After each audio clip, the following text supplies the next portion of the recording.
बात थोड़ा सुन लीजिए चतुर्वेदी जी, इस देश के प्रधानमंत्री उस समय एक स्टेटमेंट दिए थे कि जिस तरह देश का डॉलर गिर रहा है, ऐसा लगता है कि देश के प्रधानमंत्री का स्तर गिर रहा है। क्या आज देश के डॉलर के हिसाब से देश के प्रधानमंत्री के स्तर को मैं गिनूं, देश के प्रधानमंत्री का स्तर किस तरह से गिर रहा है?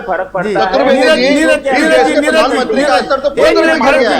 स्तर नहीं बचा देश के प्रधानमंत्री। नीरज जी अंतरराष्ट्रीय बाजार में आप कच्चे तेल का भाव देख रहे हैं।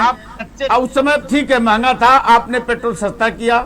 इस समय सस्ता है, पेट्रोल महंगा हुआ, लेकिन डॉलर की कीमतों में भी उतार चढ़ाव आया है। वो भी कैपेज को तो देखना पड़ेगा जी। बखूबी याद होगा आपको कि 2014 से पहले जून 13 के बाद जो चुनाव कैंपेन हुआ बीजेपी का, यही हमारे जो इस समय माननीय प्रधानमंत्री जी क्या बोला करते थे कि जैसे जैसे मनमोहन सिंह की उम्र बढ़ रही है वैसे वैसे डॉलर की कीमत बढ़ रही है। याद है आपको ना जी? क्या मतलब, अगर ये लोग इतना अपरिपक्व व्यक्ति रहे हैं सरकार चलाने में, तो झूठ का पुलिंदा खड़ा करने की आवश्यकता ही नहीं थी। और चतुर्वेदी भाई साहब ने कहा, बात में सुना कि धर्मेंद्र प्रधान जी ने नीतियों को बताया। धर्मेंद्र प्रधान जी नीतियों को क्या बताएंगे? अगर दाम को घटाने और बढ़ाने का अधिकार अगर केवल राज्य सरकारों को है, तो यह क्यों बैठे हुए हैं भाई केंद्र सरकार में? यह दे पूरा अधिकार दे राज्यों को। 22% या 28% जो देखिए बोलने से नहीं होता है। प्रधानमंत्री चतुर्वेदी जी, देखिए एक चीज मैं बता दूं, देखिए चतुर्वेदी जी जिस तरह से डिबेट कर रहे हैं, यह डिबेट का तरीका नहीं है बड़े भाई।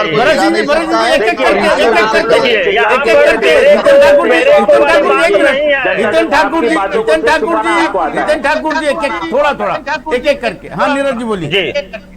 हाँ, जैसे आपने कहा है कि ममता जी को बना दिया जाए प्रधानमंत्री, हम चाहते हैं, हमारी चाहत आपने बताया। तो ममता बनर्जी जी एक अनुभवी और संघर्षशील नेता रही है। जब देश का एक नेता बोलते हैं कि हम 35 साल तक भीख मांग कर खाए, उस समय भिक्षाटन के समय में 28-29 साल की एज में ममता बनर्जी जी ने देश के कद्दावर नेता सोमनाथ चटर्जी को चुनाव हराकर लोकसभा में पहुंची थी। तो आप समझ जाइए कि अनुभव में कौन ज्यादा है। और यहाँ पर मैं सरकार की बुराई नहीं कर रहा हूँ, सरकार की नीतियों की मैं बुराई कर रहा हूँ। लोगों को ये लगे कि मैं प्रधानमंत्री का विरोध कर रहा हूँ तो बेशक करूंगा, क्योंकि प्रधानमंत्री देश का माई बाप है। तो हमको अगर समस्या होगी तो किससे हम बोलेंगे? जाएंगे ममता जी से बोलने के लिए कि देश में तेल की कीमत बढ़ रही है, ममता जी अब देश की कीमत तेल की घटा दीजिए। हम जाएंगे शरद पवार जी से बोलने की आप तेल की कीमत कम कर दीजिए। नहीं, एक संवैधानिक संघीय ढांचा है हमारा हिंदुस्तान। राज्य को निरंकुशता को रोकने के लिए केंद्र बैठाया जाता है। यहाँ पर केंद्र ही है, अपनी जिम्मेदारियों से पल्ला झाड़ लिया। अगर हम रोजगार मांगते हैं तो नौकरी खत्म, किसान अपना सम्मान चाहता है तो खत्म, अर्थव्यवस्था कहां से कहां चली गई। अब बताइए, 2014 से पहले इन लोगों का कोल घोटाला आया था, 2014 से 2G स्पेक्ट्रम घोटाला आया था, जिसको कि तथ्यों का आधारहीन कोर्ट ने भी बोल दिया। तो झूठ के बुनियाद पे आप, उस समय एक योजना चली थी, इनकी नारा चलता था कि बहुत हुई महंगाई की मार अब की बार मोदी सरकार। अब वही जनता बोल रही है, बहुत झेल लिए महंगाई के मार, अब नहीं चाहिए फर्जी सरकार। अब बताइए, लेकिन फिर भी चुनाव जीतते चले जा रहे हैं। नीरज राजी जी, चुनाव नहीं, चुनाव नहीं, चुनाव जीतते नहीं जा रहे हैं। अब मैं चुनाव जीतते नहीं जा रहे हैं। आप देख लीजिए जिस तरह से हैदराबाद जी। हाँ जी आप फर्जी नहीं चाहिए फर्जी सरकार। नीरज राजी ने सीधा आरोप लगा दिया कि अब की बार नहीं चाहिए फर्जी सरकार, नहीं चाहिए फर्जी सरकार, नहीं चाहिए। ममता तिवारी जी ने बढ़िया चीज एक बता दिया। हम तो जान गए आज कि नीति प्रचारक भाजपा की RSS है। मैं तो जान गया, तिवारी जी बता दिया, मैं खुश हो गया। तिवारी जी को सुन लीजिए, तिवारी जी को। भारत की जनता ने जिसे चुन के भेजा है वो सरकार उसकी है ना जी। सुनिए, भारत की जनता ने जिन्हें सर्वाधिक लोग सांसद दे के भेजा है, सरकार उनकी है। तो आपके कहने फर्जी हो नहीं जाएंगे, किसी कहने फर्जी हो नहीं जाएंगे। अगर किसी में क्षमता है तो चुन के आए ना, सरकार तो भारत की जनता की है ना। वो सरकार किसी पार्टी की जब चुनाव से पहले रहती है, चुन के आने के बाद तो भारतीय जनता की सरकार है, तो जिसको जनता ने चुन के दिया वो रूल करेगी। जहां आपको जनता ने चुना वहां आप राज्य किए कि नहीं किए? आपके राज्य में गुंडई कम हुई क्या? मैं बंगाल की बात कर रहा हूँ, आए दिन कत्लेआम हो रहे हैं, बिल्कुल राम राज्य है, हत्याएं हो रही हैं और राम राज्य का इज्जत नाम लूटी जा रही है। बड़ा गुंडा कौन है? नीरज जी, इंटरनेशनल गुंडा है। नीरज जी, बंगाल में राम राज्य है क्या? बंगाल में नहीं है, उत्तर प्रदेश में राम का राज्य है। रोज बेटियों के साथ बलात्कार हो रहा है। बंगाल में क्या हो रहा है? बंगाल में भाषा कंट्रोल टीवी पे है, भाषा टीवी पे जी बिल्कुल। बंगाल में राम राज है क्या? भाषा का इस्तेमाल न करें, बिल्कुल। बुढ़िया को पीट पीट के अधमरा कर दिया, राम राज है क्या बंगाल में? अरे कार्यालयों को जला दे रहे हैं, रोज बेटियों के साथ बलात्कार हो रहा है। राम राज कहते हैं क्या? आप वहीं के लोग फंस रहे हैं, आप वहीं के विधायक और मंत्री और संत लोग फंस रहे हैं बलात्कार में उत्तर प्रदेश में। आप बताइए ना कहाँ पर राम राज्य? बंगाल की बात हो रही है, मैं बंगाल की बात कर रहा हूँ। बंगाल में राम राज्य है क्या? मैं बंगाल पे आ रहा हूँ, सुन लीजिए। मैंने यूपी का चर्चा इसलिए कर दिया कि देश में आपकी सरकार है, लगभग 1.5 दर्जन प्रदेशों में आपकी सरकार है, लेकिन आपके जो ऊपर आपके पास बैठे हैं जो नेशनल गुंडा हैं और देश के प्रधानमंत्री जी बंगाल में पड़े हैं। बताइए ना, बलात्कार की घटना बंगाल में होती है ज्यादा कि आपके उत्तर प्रदेश में हो रही है? भाषाओं पे कंट्रोल नहीं, कंट्रोल नहीं। आपने गुंडागर्दी बोला है, पहले आप अपना याद रखिए, पहले आप अपना याद करिए, पहले आपने वो भाषा बोला है। नीरज जी, नहीं, बंगाल में राम राज्य है क्या? नीरज जी, बंगाल में राम राज्य है क्या? बिल्कुल। भाषा की जहाँ तक मर्यादा की, सुनिए, जहाँ तक भाषा की मर्यादा की बात की है चतुर्वेदी जी, तिवारी जी ने